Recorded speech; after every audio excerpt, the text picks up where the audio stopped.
राजनीति में हमेशा होता है, लेकिन मैंने कोशिश करी है और बहुत से लोगों ने करी है। मैं कहता हूँ राहुल गांधी जी ने, सोनिया गांधी जी ने 2004 में, आज से 22 साल पहले, डॉक्टर साहब, हम मेरे जैसे करके 12-15 लोगों को बुलाया और उन्होंने, वो कांग्रेस अध्यक्ष थी उस समय, विपक्ष में थे, वाजपेयी जी प्रधानमंत्री थे, हमको बुलाया और कहा कि भाई आप सब लोग यंग लोग हो। मतलब उस टाइम मैं सचमुच में यंग था, मैं 24-25 साल का था।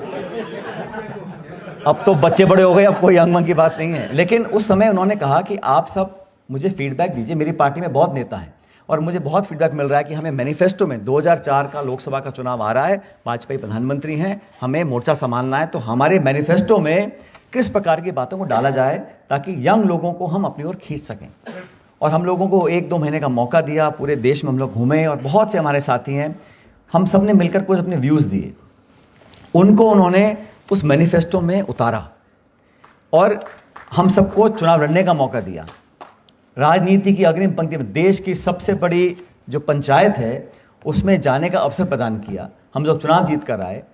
और मैं समझता हूं कि हम, ना सिर्फ मैं, लेकिन मेरी पीढ़ी के बहुत सारे हम सब लोग जो राजनीति में हमारी पार्टी में हैं, हमारा दायित्व है, जिम्मेदारी है और हमारा फ़र्ज़ है कि हम हैंड होल्डिंग करें कि भाई हमने 20-25 सालों में ये सीखा और ये हमारा अनुभव रहा, इसके आधार पर तुम ये गलतियां मत करो, तुम इस रास्ते पर चलो ताकि आप आगे बढ़ सको।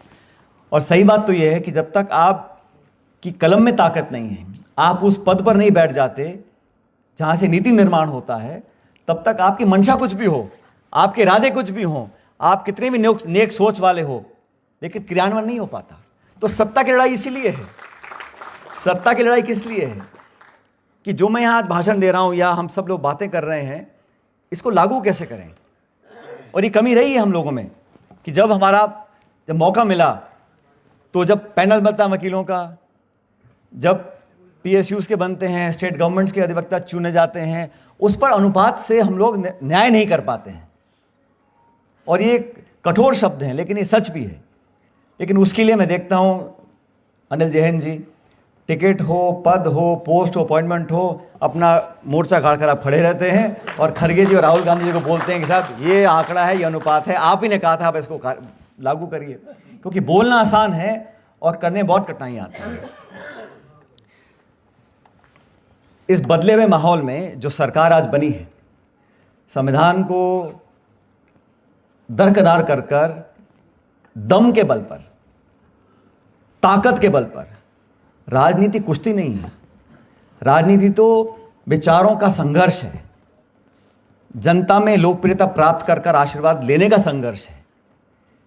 आप भ्रमित कर कर, इश्तिहार छाप कर, मीडिया पर कब्जा कर कर, दबिश कर कर, टकराव पैदा कर कर, धमका कर राज करोगे तो बहुत लंबा चलता नहीं है। और देश में आज माहौल बदलाव का बन चुका है। इस बदलाव में आप लोग वो एजेंट्स ऑफ चेंज बनेंगे और बदलाव होगा। समय कभी एक सा नहीं रहता और जो घमंड और अहंकार में डूब जाते हैं उनको वास्तविकता से परे हो जाते हैं, उनको मालूम नहीं पड़ता क्या हो रहा है। इसलिए ये समय है, कांग्रेस पार्टी भी मैं समझता हूं तैयार है इस बदलाव के लिए। और देश में साथियों, पूरे मुल्क में बहुत सारे दल हैं, कुछ हमारे विरोध में, कुछ हमारे पक्ष में हैं, लेकिन इस संपूर्ण भारत में भारतीय जनता पार्टी को राष्ट्रीय स्तर पर चुनौती देकर हारने वाला कोई अगर दल है, उसका नाम कांग्रेस पार्टी, और कोई है नहीं। और मैं किसी के सम्मान में कमी नहीं करना चाहता हूं। हमारे गठबंधन के साथी हैं, हमारे सहयोगी दल हैं, बहुत वरिष्ठ नेता हैं, बहुत अनुभवी लोग हैं, लेकिन कुछ सीमाएं हर दल, हर नेता की है।